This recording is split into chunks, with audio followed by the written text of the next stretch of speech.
Hello there, fellow cultists. This is DM Nil, and I'm back with another Shadow Talk. This is episode 157, and today I'm going to be talking about Shadow the Weird Wizard's monsters. I'll be going through the bestiary or bestiary, or however the hell you say that, and just kind of talking about the way monsters work in this game, and whether I like it or not. But before we go into that, as usual, we have the goodies for from Schwab Entertainment, what has been released lately. And for since my last video, there's not been much released. In fact, there's only been one product, and that is in Drive-Thru RPG, and it is an adventure. It's a novice tier adventure called For the Good of All. So let's just take a look at this. I have not purchased this yet, and I have not, obviously, if I haven't purchased it, I haven't read it. So let's see what this thing's about. Okay, so Crossings has a problem. So the adventure is set in Crossings, um, which is interesting. I don't know if we've had an adventure that's gone back to Crossings since Tales of the Demon Lord, but maybe we have. Anyway, Crossings has a problem. It seems the city always has some sort of problem, but now the city has a new problem, or more precisely, new problems. If only the city leaders could figure out the nature of the threat and the people behind it, they could solve it on their own. All they have, though, are weirdos roaming the streets shouting about the end of days, odd graffiti, vanished material set aside for the northern citadels. Okay, I'm not sure what that means. Dead bodies and refugees. Okay. A dark mood hangs over the city, a building tension that has everyone on edge. Into the midst of this, the characters are drawn into a plot involving murders, conspiracy, and treason. For the Good of All takes place several months after the events described in Falling Tears. Oh, okay. So this is the next in line of the Return of the Witch King. Okay, I did not know that. This adventure can follow you. You shall not take these noble souls or come before it as you choose. All these adventures belong to the Return of the Witch King campaign, a climactic event detailing the efforts of one of the game's worst villains to reclaim the throne taken from him. As with other adventures in the series, you can use this one as part of the campaign or not. It works best with 3 to 5 characters. You can benefit from a copy of Northern Reach Part 5 or Tales of the Demon Lord, as they contain information about Crossings, the cities, or the adventure setting. Okay, so interesting. So the next chapter in the Return of the Witch King has been released. So that gives us both novice tier adventures. Okay, so interesting. We'll see where that goes. I'll have to pick that up later. Okay, so that is it as far as new products. And so what I'd like to talk about for the remainder of the video is the bestiary or bestiary. One of these issues I should really look up and see what the proper pronunciation is for that word. Okay, so the bestiary here starts on page 95 of Secrets of the Weird Wizard. And the first few pages talks about the rules for using monsters and NPCs. So let's kind of go over this real briefly here. So we have, the name block, we have the descriptor, and the difficulty in those top two bars. So the descriptors are listed over here. The name's pretty self-explanatory, difficulties also. But then you got the descriptor. So the descriptors include everything from ancestry to angel to beast to creation, demon. What are demons? All demons come from the endless darkness that prevails between realities known as the void.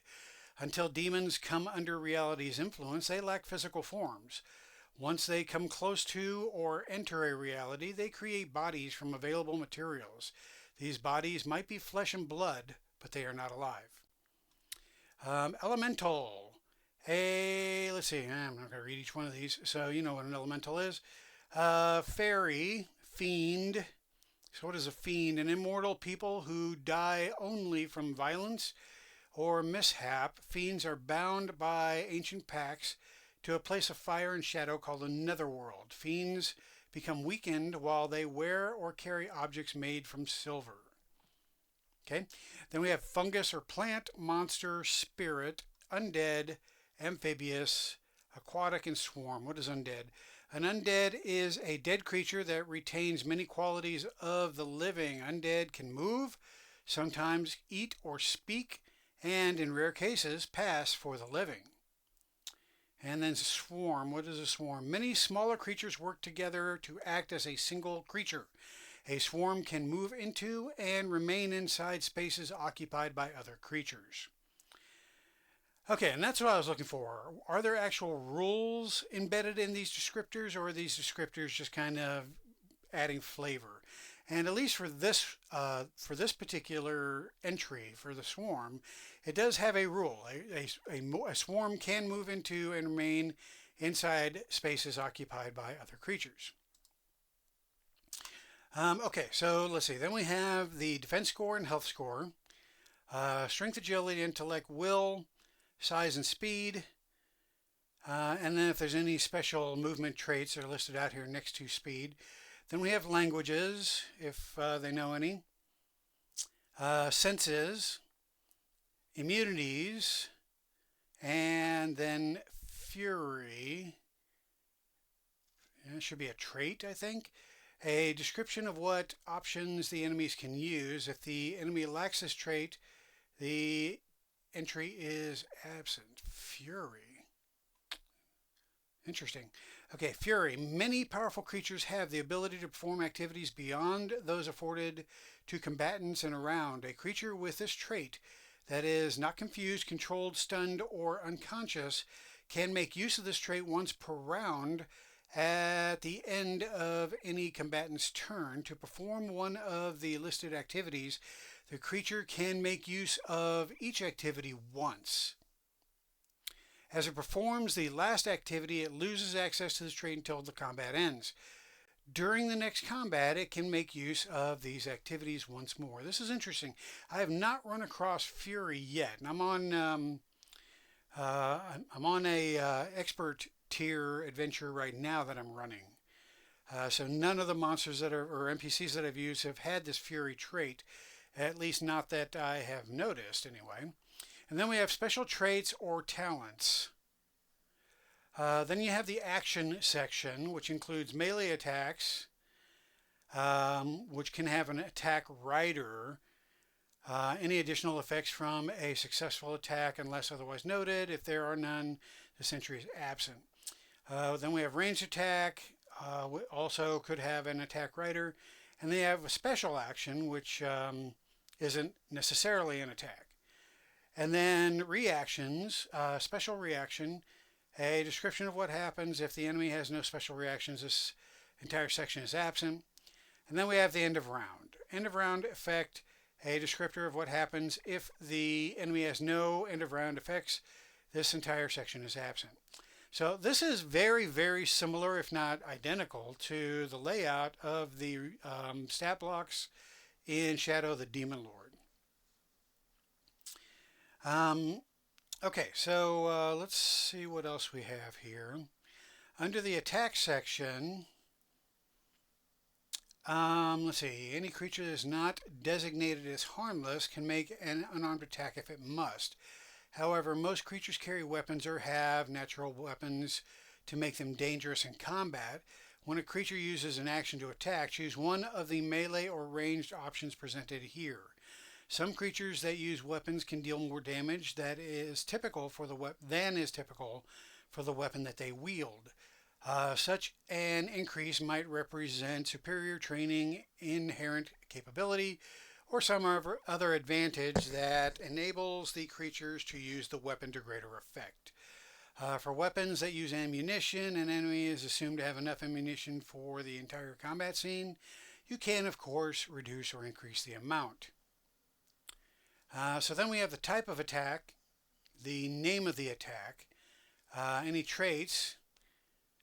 Let's see, so that would mean that any pertinent weapon traits appear parenthetically after the weapon entry. Okay, that's good. So then we have an attribute, this attack, or the attack tells you which attribute applies to the attack. Boons and banes, and against defense if the attack, and let's just say what it says. Rolls to attack are always made against the target's defense unless it says otherwise. And then the number is a successful result on a roll to attack causes a target to take damage, which is presented parenthetically. Okay, attack rider.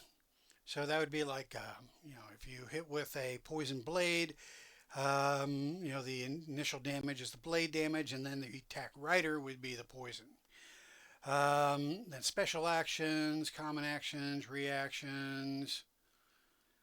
So reactions can take the form of a free attack. Most creatures have the ability to make free attacks.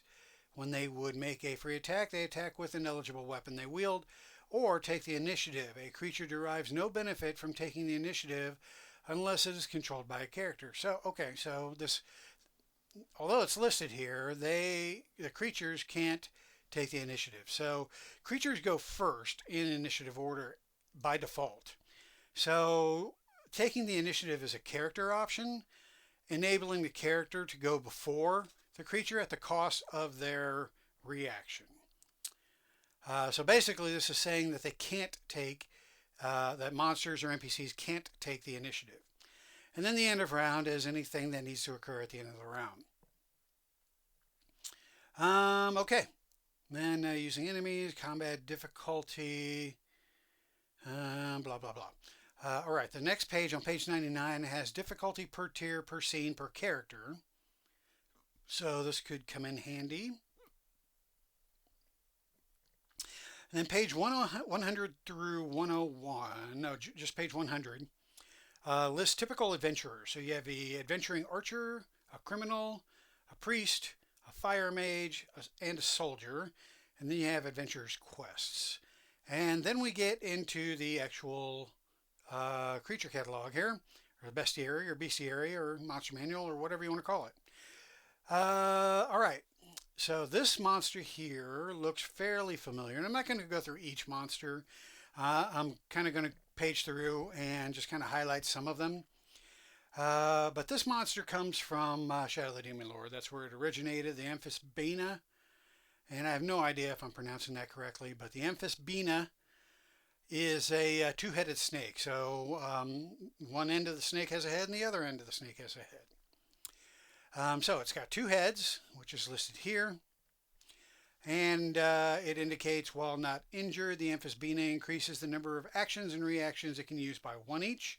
If the Amphisbaena becomes confused, controlled, intellect impaired, will impaired, or stunned, it can make a luck roll. On a success, the affliction ends. Also has true vision. That's interesting. Looks like it's slippery. Okay. So this is a difficulty 8 creature. It is a size 2, 80 health, which is pretty respectable, and then 15 defense. So it's got a melee attack, which is fangs, and the attack rider is venom. And then it's got blinding spittle as a secondary attack, and that is a ranged attack. It can spit one size 2 space within 10 yards. All right, then we have pinning gaze as a reaction. And that's it for the Amphisbaena. All right, so then we have animated skeletons. Now, I'm going to bitch for a moment. So animated skeletons is under the A. I spent forever looking for skeletons because I was looking under S, for skeletons. And because, an unanimated skeleton is not going to be in a stat block or it's not going to have a stat block. It's not going to be in the bestiary because it's not a threat, right? It's unanimated, so it doesn't do. So anyway, it's called animated skeleton. Poor choice, I think. It should be skeletons, comma, animated if you want to make that distinction, but I don't even think that's necessary. It's in a bestiary, so just put frickin' skeletons in there, man. Okay, so anyway, off my soapbox. So we have small animated skeleton, medium animated skeleton, and large animated skeleton. Nothing really special about the skeletons. They really just have an attack, which is their claws. Which I find interesting because, you know, most of the time, whenever you see skeletons in a movie, like the old Ray Harryhausen Sinbad movies, when a skeleton is animated, generally attacks with some sort of weapon. You don't see them coming at you with bone claws, right? But anyway, whatever. I suppose you could probably give them a weapon if you wanted to, but more likely those were reserved for the more intelligent undead, which we'll get to here in a bit. I'm not sure what this is. Okay. Then we have archons. So archons are like fallen angels, or yeah, angelic creatures that were cast out of paradise. And so, yeah. What can they do here? Divine word. If the anti-hero is not confused, controlled, stunned, or okay, so this is one type of archon, which is the anti-hero. It can at the start of its turn shout a divine word at one enemy. I guess this is a fury. It doesn't call it a fury, but yeah. Anyway, I would have called it a trait. But anyway, I guess a trait is just something inherent to it, and this is actually a form of attack that's not under the actions or something. Okay, so if the anti-hero is not confused, blah, blah, blah, it can at the start of its turn shout a divine word at one enemy within 5 yards. If the target can hear it, the target makes a will roll. On a success, it becomes immune to divine word for 24 hours. However, on a failure, the target becomes stunned at the end of the anti-hero's next turn. Once the anti-hero uses his talent, it loses access to it for 1 minute. So right off the bat, an Archon anti-hero can potentially take one character out of commission by stunning them. I've never been a fan of the stun condition or affliction. It's not fun. It's not fun for the PC. It's not fun for the GM to force one of the PCs to not do anything. Because what's that encourage? Yeah. So I'm not a big fan of stun. If it were me, and I might house this rule at some point, but I would make stun be so that you can do either an action or a move rather than neither. That way they can at least do something during the round, during their turn. You could even do it so that they have a bane. If they take an action, they have a bane, or if they take a move, then they're penalized a couple of spaces of movement or something like that. But anyway, again, another me problem. Let's see, what else can an Archon anti-hero do? It's got melee attack, a cursed longsword, slashing, versatile. Critical success, a flesh and blood target loses 2d6 health, damn, and becomes weakened. Okay, so this is an interesting aspect to Shadow of the Weird Wizard that's not present in Shadow of the Demon Lord. In Shadow of the Weird Wizard, you have the damage track, which is similar to Shadow of the Demon Lord, and you accumulate damage on the damage track until it equals your health. At which point, when your damage equals your health, that's when you become incapacitated. Now, Shadow the Weird Wizard takes that to another level by introducing the ability to damage health directly. So your health score is not typically something that is damaged directly. It's usually damaged as a result of losing all or taking all of your damage, and then something happening after that. But in Shadow in Secret or Shadow what in Shadow the Weird Wizard, there are creatures that, for example, this creature that can directly damage a character's health. That's some scary shit right there. You're bypassing the damage track to go straight to the health. And by reducing the health, that also reduces the damage track. So your damage doesn't need to go as high in order to equal your reduced health score. So it's like a double whammy. So anyway, that's one interesting aspect of Shadow of the Weird Wizard, and I've not really seen that to its logical conclusion yet. In other words, I haven't killed anybody as a result of this, any characters in my campaign yet, but that remains to be seen if that will happen. All right, so anyway, that is the Archon anti-hero. Then we have the Atomy, which looks like a little naked fairy thing. Difficulty 4. Not a big fan of fairies. The whole fae thing is just not my jam. It's more of, I don't know, I feel like it's more of, romance, fantasy stuff. Anyway, okay, Addercops. We have Addercops. I did run an Addercop, and it was quite challenging. The characters were still a novice tier, and yeah, this definitely was a challenge for them. So we have an Addercop, which is a spider dude. Awakened object. So if you want to animate this closet, I suppose you can. Bandits. Now this is always a useful section.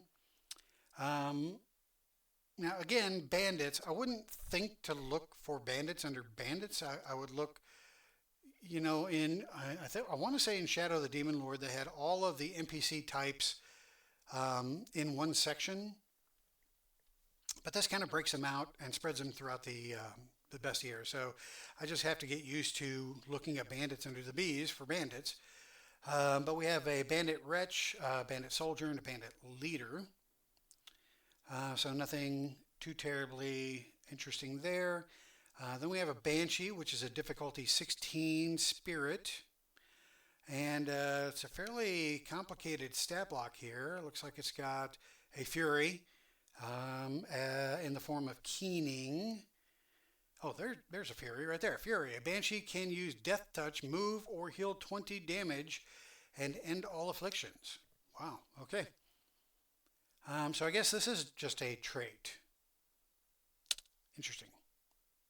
Anyway, let's see. They have death touch, death burst, and then end of round.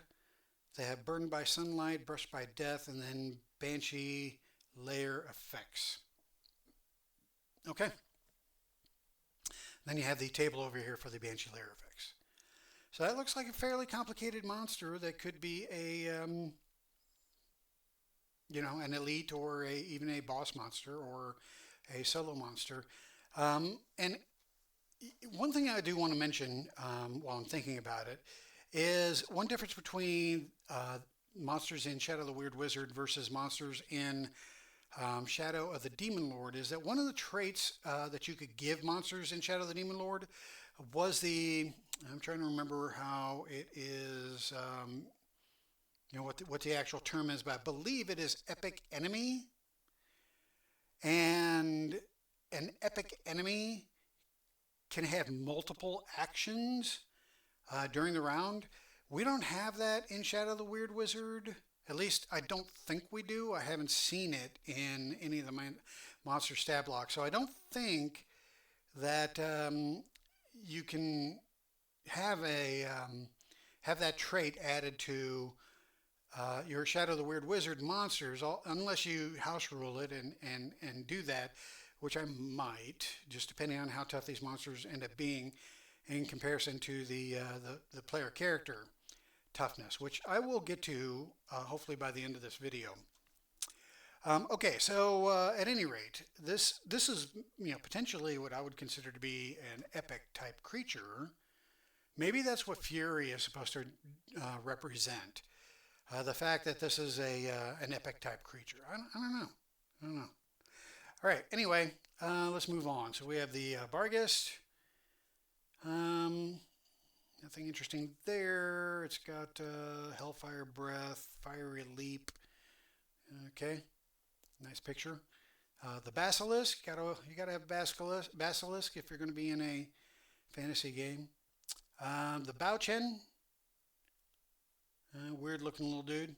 He's not really little. He's actually size 1. I imagine when I saw this, I thought, okay, so this is another little fairy guy. No, this is a full size dude, size 1.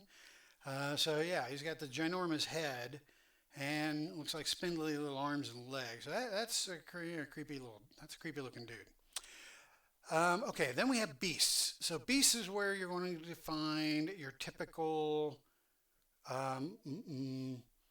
animals that could be a threat. What you're not going to find here are things like dogs and cats, and smaller animals that don't really pose a threat to adventurers typically. But you do find apes, bears, boars, bulls, crocodiles, curlbeak, gigantic frog, gigantic lizard, gigantic rat, great cat, mastodon, python, raptor, shark, viper, wolf. Okay, so you got all the. I would guess that probably represents a good cross section of real world animals, with a couple of extinct ones thrown in there. Okay, next one, blob. Beware the blob. Then we have a bog beast. Nice little picture there. And let me also make another complaint here. Not every creature has a picture. I think most of the ones we've gone through so far have pictures. The basilisk doesn't, but then we all know what basilisks look like from D&D books, right? So the Banshee did, the Barghest did, the Bauchan does, beasts don't, because we all know what beasts look like. Although I think this is supposed to be a picture of a curlbeak. So we do have one picture of a beast. If I were Rob Schwab, I would have given the artist a challenge to get all of these beasts into one picture. That probably would have been too busy of a picture, but anyway. Okay, so we don't have a picture of a blob. We have a picture of a bog beast. We don't have a picture of a boggart. So what is a boggart? A boggart appearance depends entirely on its prey, for this cruel fairy assumes the form of whatever its victim fears most. Okay, so this is going the Harry Potter route. So that's why there's no picture. That makes sense. Now, there's no picture for a bone machine. Would have liked to have seen that. I'm kind of envisioning a bone machine being this ginormous collection of various bones that basically have been forced together to form this monstrous machine, but no actual picture. Then we have bone guards, which we do have one picture of a bone guard here, but these are the intelligent skeletons that I was talking about earlier. So these aren't just animated bones. These are creatures that actually have some semblance of life and some intelligence to guide their actions.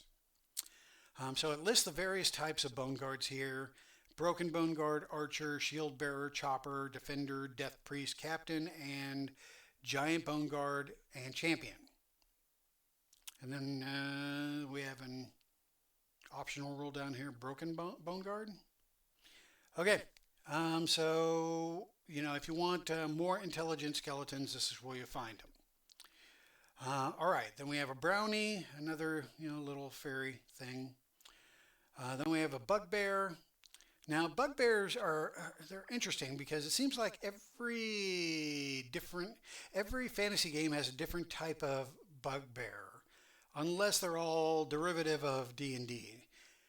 Like your Pathfinder's bugbear is pretty much the same as D&D bugbear, I think. Tales of the Valiant bugbear is probably identical. But bugbear here is different. So, what is a bugbear? The adversary took the eyes from fairies who offended him.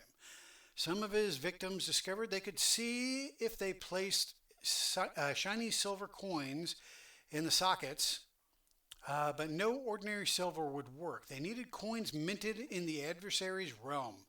Now the bugbears kidnap mortals and trade them at the night market for new coins when the old ones become too tarnished for them to see. The nature of the magic that warped bugbears into their present form has saddled them with odd beliefs, which have in turn created certain taboos. Individual bugbears might observe all kinds of prohibitions, but all seem unable to open doors of any kind. When they are forced to, their fear of what lurks beyond folds them in on themselves, causing them to vanish forever. The taboo against doors forced bugbears to find other ways to infiltrate their victims' homes. Bugbears can flatten, compressing their bodies to slither through the gap of a door left ajar, a lowered but unclosed window, or even the space under a door. Bugbears appear as tall, slender humanoids with shining eyes. They have long, delicate fingers that end in crooked talons. Bugbears might disguise themselves in top hats and long coats or move about free from clothing, their pale, maggot white skin gleaming in the moonlight. So that's interesting because I would have guessed that this dude has purple skin. But I guess it's maggot white? All right. So that's your bugbear for Shadow the Weird Wizard. See if there's anything interesting. Snatch. Okay, so it's got 2 attacks, 2 claw attacks. It's got a snatch and swallow attack, active digestion, and vomit. So snatch and swallow target 1 creature of a size smaller than the bugbear. Make a strength roll with 1 boon against the target's agility. On a success, the bugbear snatches the target up, stuffs the target in its mouth, and swallows it. The target remains swallowed until it dies, bugbear dies, or the bugbear vomits. While the bugbear has a target swallowed, hiccup time, it can choose to speak with the swallowed target's voice. That's creepy. A swallowed target cannot move out of the bugbear's space, cannot see or hear anything outside the bugbear's body, and moves with the bugbear. The target can attack the bugbear only with offhand weapons and unarmed strikes. Okay, a creature the bugbear has swallowed loses 4d6 health. Ouch. And then the vomit attack here. So this is a difficulty 4 creature. It's not bad, 60 health. But still, that's pretty brutal. Size 2. Okay. Let's see, what do we have next? We have a Cambion. And after that, we have a carnivorous tree. Again, no tree picture, with no Cambion picture. Cato Bleepus. I find it interesting that there's a Catoplebus, or however you pronounce that, in just about every fantasy game, and yet I have no idea where this derives from. I don't know if this is like from some kind of mythology or where this creature comes from, but it seems to be in all the fantasy role-playing games, and I've actually never ran one or fought one. So, anyway. All right, then we have Centaur. Centaur, there's a picture there, and I would argue the fact that you don't need a picture for Centaur, because everybody knows what Centaur looks like. We have a Changeling, and we got a Changeling picture here, which is funny because they can look like anybody. We have a Chimera, again, no Chimera picture. And the interesting thing there is that I know that there's a Chimera picture that is in Shadow of the Demon Lord, so you could have just copied that one and pasted it in here, but maybe there wasn't enough space. I don't know. There's no picture of a Cinderkin. Not really sure what a Cinderkin is. It's a difficulty 8 monster. Looks like it's got a few abilities here. A cliff haint, which basically looks like a big bat. And then we've got Clockwork Entry, Cockatrice, which is in every fantasy game again. We have a creature called a Collector. This is interesting. This ties back to the Weird Wizard lore. So collectors stand as big as houses and move on 4 tall legs, each as thick as tree trunks, with front legs longer than the hind legs. A collector's body has flattened shape covered with chitinous bands from which emerge collection sacs containing gelatinous fluid, the color of pus. That's yummy. Sometimes these sacs hold things other than fluid and bulge out from the collector's back. Spidery limbs extend from the bottom of the collector's body and end in a dazzling array of sharp hooked and barbed tips, perfect for catching and taking apart specimens.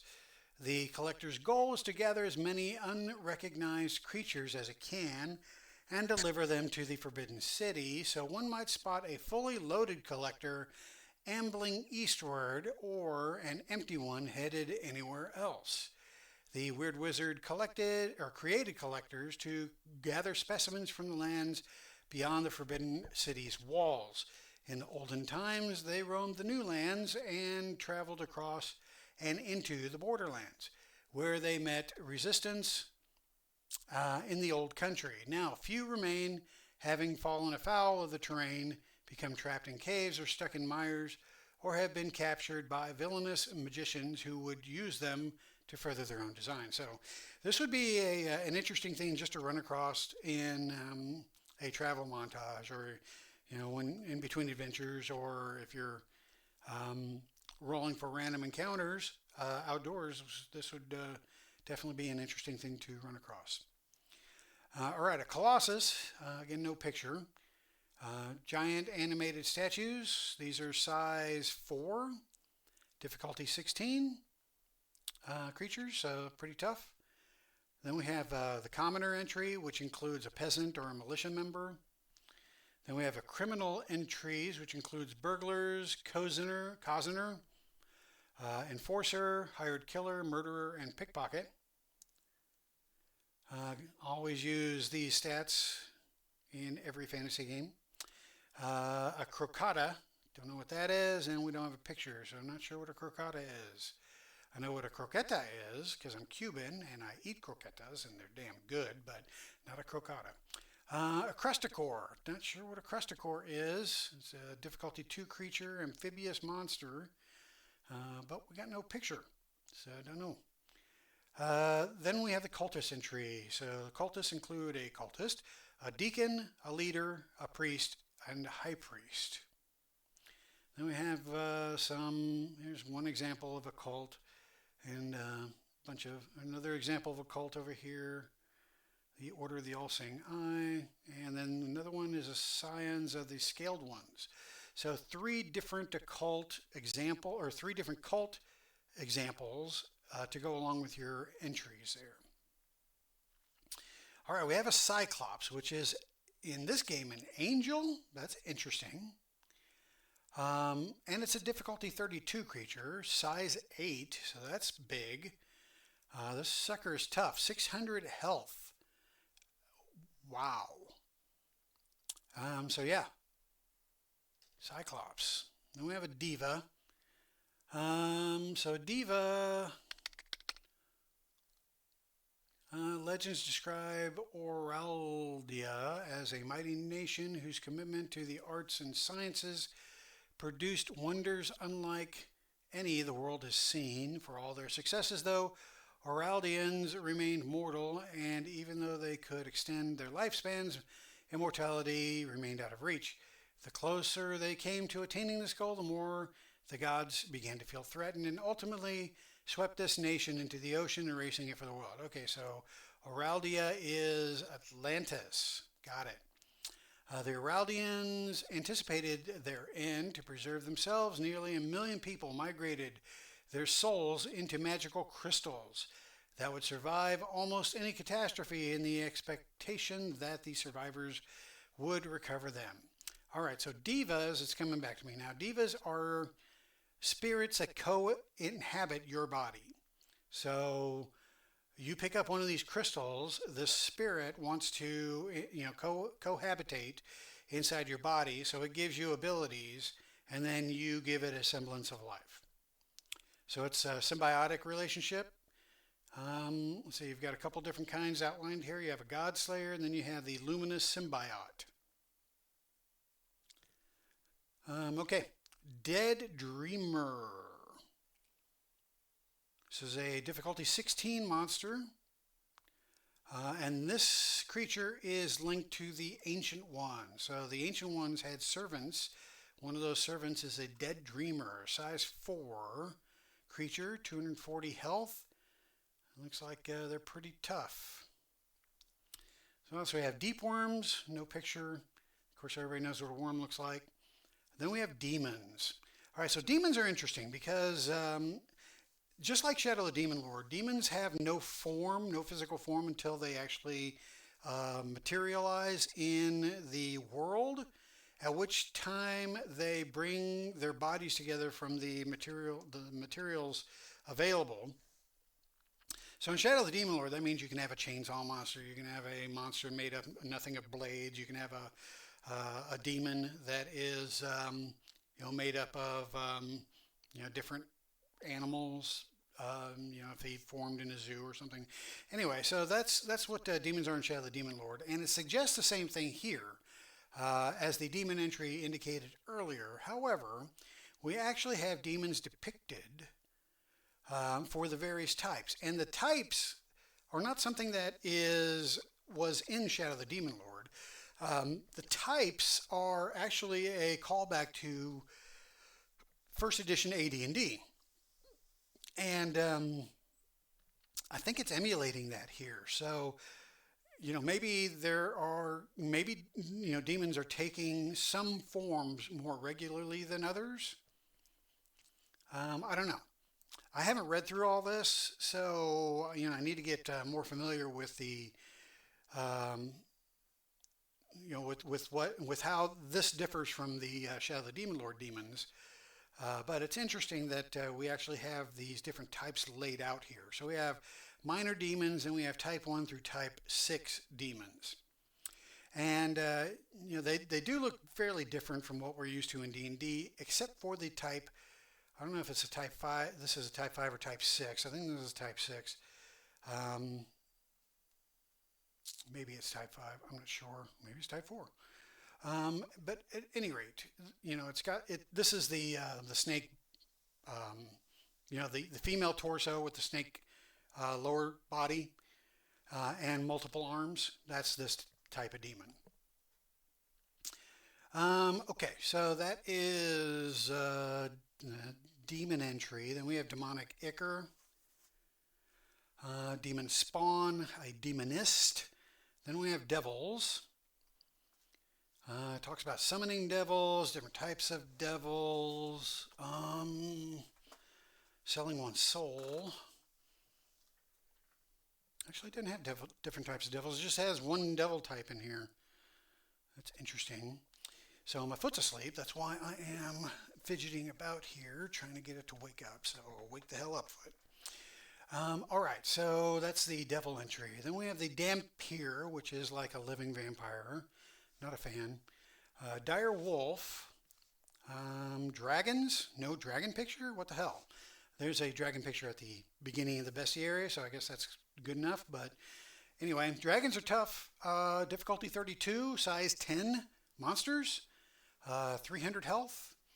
Lots of stuff in their entry here. So, but the interesting thing is that all dragons have basically fire breath, apparently. So I suspect that we will get a dragon supplement, or at least different types of dragons that will be outlined in different supplements in the future. But for now, we just have the one dragon type that is listed here.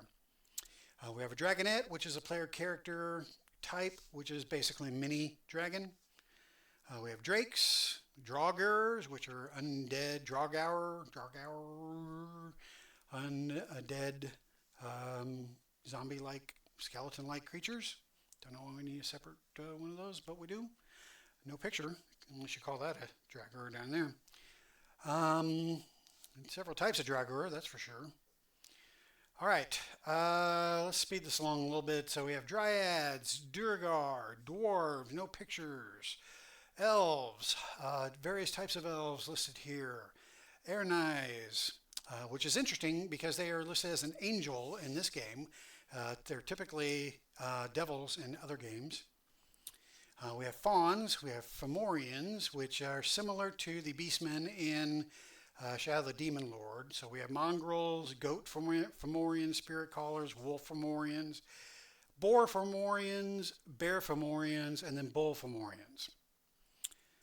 So we have several listed, only one pictured. All right, then we have Fuoth, not sure what that is, a fungal hulk, that's from Shadow of the Demon Lord, Fungians, mold thralls, gargoyle, no picture, ghast, no picture, a ghost, we got a picture because, we don't know what a ghost looks like. Then we have a ghoul, we do have a picture of a ghoul. Giants, we all know what giants look like, I guess. Again, this is just one type of giant. I suspect we will get different types of giants showing up later. We have giant bugs. So you got a giant ant, beetle, centipede, crab, dragonfly, lobster, mosquito, giant scorpion, spider, tick, and wasp.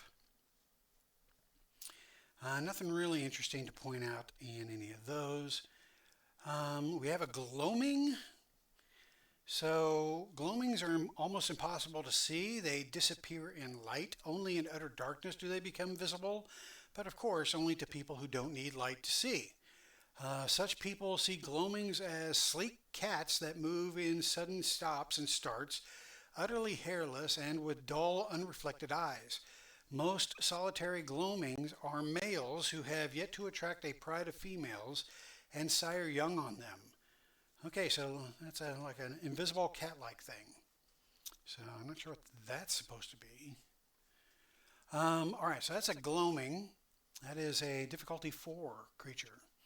We got some gnomes, which are elementals. We have goblins. We have goblins with jobs. So goblins are a character class, and I actually thought when this game first came out that goblins were not going to be a character class because they are a character class in Shadow of the Demon Lord. So I figured he being Rob Schwab, would go the monster route and not have goblins be a player character ancestry, but they are. So they can be found in Civilization, but they are also nasty little creatures that can cause trouble. All right, so a bunch of different goblins. And we have a Gorgon.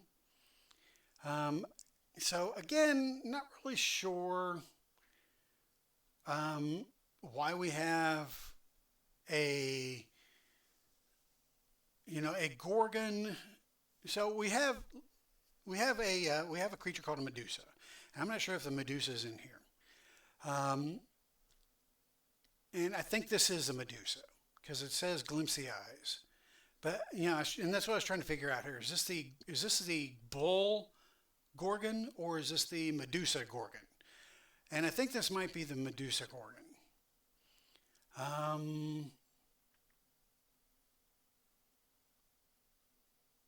Yeah, that's what it seems like. Okay, so we all know what a Medusa Gorgon looks like, but a picture would have been helpful. Great Serpent, Green Gorger, and we got a picture of that down here. It looks pretty cool. Gremlins, Guad. Don't know what a Guad is, and we don't have a picture. It's tough. It's difficulty 32. So this is an enormous bipedal lizard with gray pebbly hide and brown stripes. Stands 13 feet tall, weighs a ton, so it's size 3. Its hind legs support its body. Thick muscular. So is this like Godzilla? Is this a mini Godzilla? Or is this a dinosaur, basically? Not really sure. All right, we have guardian statue. We have a halfling. We have heron. We have a harpy. We have the headless, which we have a picture for. Hobgoblins, hollow knights, which are basically animated armor. Horrid mother and unspeakable young. We do have this in Shadow of the Demon Lord. It's ported over here. Husks. Don't know what a husk is. We have a husk picture. I don't know what that is. We have hybrids. So this is another weird wizard. He experimented with hybriding things. So you can create your own hybrids. Hydrid, no picture. Or Hydra, I should say. Hydra. But we all should know what a Hydra looks like.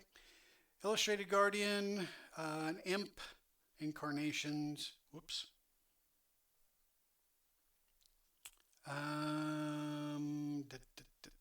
So different types of incarnations. An Iron Giant, which is a difficulty 32, size 10 creature. Let's see. Jabberwock. So, yeah. If you enjoy your Jabberwock lore, we have one in this game. Jack-o'-lanterns. Jan, Querent, Kelpie. Kilmulus, no pictures. Kobold, no picture. Corrigan. Is that a Corrigan? Must be a Corrigan right there. Kraken. Release the Kraken. Cthulhians. All right, so Cthulhians are interesting. They're several types. A Thrall, Nacreous, or Nacreous Guard, Thrall, Harvester, Abomination. So what are they? So beneath the greenery and rubble making up much of Storm Isle's surface rests a great temple, one that sank beneath the waves thousands of years ago by divine decree. In this structure, built by hands alien and strange, worshippers sacrificed creatures to appease their monstrous deity. Their reward was to become changed by their god's influence until they became things from the seas, moist and suckered, with rolling fish eyes and wheezing gills. Their corruption offended Oceanus, and he washed them all away. Refugees stirred up the sleeping evil, and one by one became infected by the Ancient One's influence. As the changes took hold, they came to resemble the horrors of the past in body and became thralls to their new god in mind. They excavated the temple, freeing it from the darkness that had swallowed it, and have spent the last centuries working to awaken their master. All right, so this is these are the servants of Cthulhu, and the Ancient One is basically Cthulhu. The Unnameable One, the Sleeper in the Dark, He Who Dreams, yeah, that's Cthulhu. All right, so you can call these deep ones, I guess, or any of the various types of Cthulhians. But add a little Cthulhu to your game. All right, so we have the Lamia, which is the same as what you see in Shadow of the Demon Lord. Leshy is also the same. A Leviathan, which is a giant whale. A Lich, or Liche. So that's pretty significant stat block there. Difficulty 32, 200 health. Let's see, a Life Eater. That looks pretty scary. We got a Living Statue, a Lizard Man, Lycanthrope, Magic Users. So you have 3 different types listed here. The Man Bear Pig. So I ran this in an adventure the other day, a few weeks ago. And I was a little disappointed, but I made the mistake of running it as a solo creature. And the characters had just gotten their expert tier. They were 3rd level, and they really, basically, the Man Bear Pig didn't have a chance. He didn't have a chance. So I'm going to have to bring back the Man Bear Pig, like an advanced Man Bear Pig maybe, and give him another go. All right, then we have the Manticores. We have Marrows, which are fish people. Or mer people, maybe. Mutants. So the old empire fell and darkness swept over its lands. The emperor's sorcerers battled with vile warlocks in flaming skies to decide the fate of the mightiest nation ever. But the more magic they used, the more chaos they created until the empire at last expired. Most fled, but a few stayed behind who soon found themselves altered, warped into broken forms. The survivors became mutants. Once human descendants forced into unlikely and appalling forms by the reckless magic let loose on the Empire's ruins. Had these changes affected their bodies alone, perhaps the mutants could have realized the danger in staying, but the transformation altered their minds as well, freighting them with cruel impulses and uncontrollable anger. The mutants worship the forces of destruction that changed them. Their interpretations of the burning skies and the upheaving earth told them to spread forth and conquer, to remake the other peoples in their own hideous image. Now with the old country and its own troubles, there's nothing to stop the march of the mutants. See, now this is very interesting, but it's also not something that's happening in the Borderlands. So you would actually have to expand your campaign into the Empire lands or the old country in order to make use of this monster, unless you have, a group of mutants that have made it all the way through the old country and have now encroached into the Borderlands, which I guess could happen. Or maybe they found another route maybe they found a portal into the Borderlands or something like that. But still, their story is outside of the Borderlands. So I find this an interesting addition. I would have thought this would be saved for something, a supplement that talks about the old country. But anyway, at least we got a picture, right? All right, then we have the Muttering Maw. We have Nagas, which is same thing as Demon Lord. Nehis, I believe that was in Demon Lord as well. Nether Wraith, which I guess is a wraith. We have another little fairy creature. Nymph, no picture of a nude fairy chick. That's a shame. Observer. What is an observer? An observer is a difficulty 1 creature created by... Okay, these are floating organs, have tendrils fringing their orbs that let them steer while flying and drag behind them a curtain of these fibrous tendrils. So, okay. Interesting.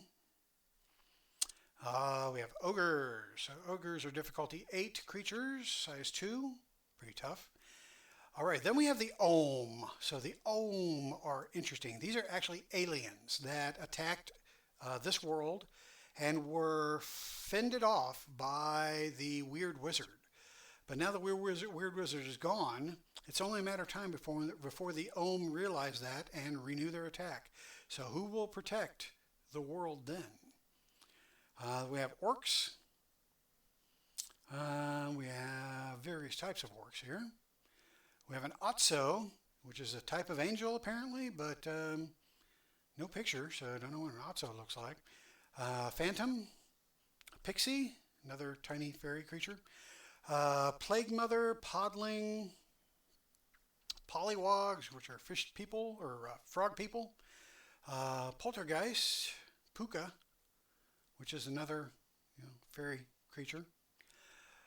Priests, so you have various different types of priests that you can use. A pumpkin head, a rager, which looks like it's using the art from the Ghoul supplement from Shadow of the Demon Lord. A raider, so that could be like your Viking types, I guess. Rawhead and Bloody Bones. Bloody Bones is from Demon Lord. I'm not sure what Rawhead is. But these are considered undead in this game. In Demon Lord, I believe the Bloody Bones was a fairy. Then we have Reen. That's definitely ported over from Demon Lord. Revenant, which was a Demon Lord thing. Salamanders, also Demon Lord. Seraph, which is an angel type. We have Shades.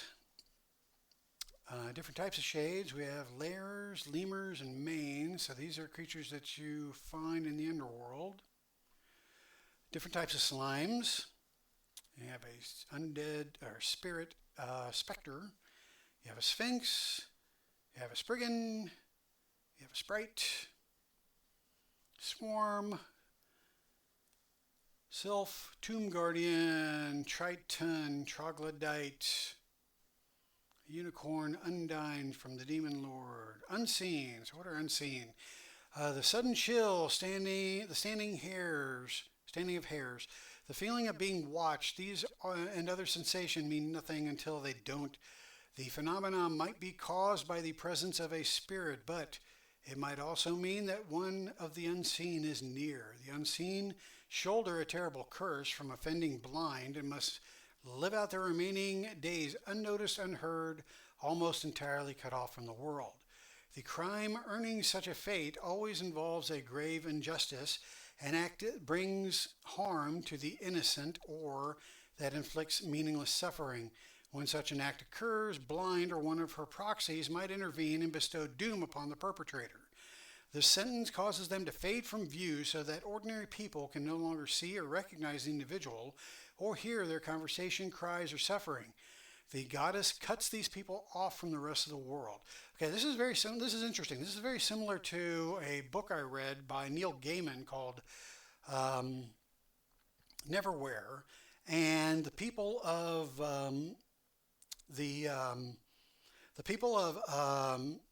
I forget what they called it, Under London or London Down Under or something like that. The people that live underneath London are like this. They can't be seen by normal people. They're solid. They're not spirits. They're there, but people walk around them. They ignore them. They can't hear them. They can't interact with them. So that's interesting to me. Then we have vampires, vampire bats, void, shadow, a warg, warrior, various different warrior NPCs. That's always good to have. White worm. That's a different type of warrior. A woodwoes entry, a wyvern, and finally zombies. All right, so that concludes the bestiary. So, quite a good collection of monsters. I would have liked to have had a few more illustrations, as you can't, if you couldn't tell from my sarcastic comments throughout. But I understand that art is expensive and also takes up space, and I'm sure that the space was limited. All right, so enemy difficulty appendix is back here as well. So if you're looking for creatures to fill a particular difficulty level, you can find that in the appendix here. And that's pretty much it. All right, so as far as bestiaries go, this is pretty good. It takes up more than half of the Secrets of the Weird Wizard book. I had wished that Shadow of the Demon Lord had created its own bestiary, separate from the Shadow of the Demon Lord core book, but at least in this game, he created the Secrets of the Weird Wizard as a separate book from the player's book, and then kind of combined all the GM related stuff into the Secrets of the Weird Wizard. There probably wasn't enough GM related material by itself just to have a GM book and then have a separate bestiary, so I don't blame him for combining them. But I do like to have a good chunky bestiary, and this is not bad. I'll take 6 more of these though. So Schwab, if you want to keep pumping out bestiaries, then by all means do so. You'll have my money. All right, so that's it as far as the bestiary goes. Do I like these stat blocks and how these monsters run? So far, they're okay. But then I haven't really run anything too terribly challenging as of yet. I think the most challenging thing I've run was the Attercop. So we'll see. We'll see as soon as I pull out one of the big guns and see how well that challenges the characters. So I might come back to this at some point. But at any rate, that's it for today. Thanks for watching the video. And hail the Demon Lord. Or whatever I say at the end of these videos. So yeah, how do you turn this damn thing off?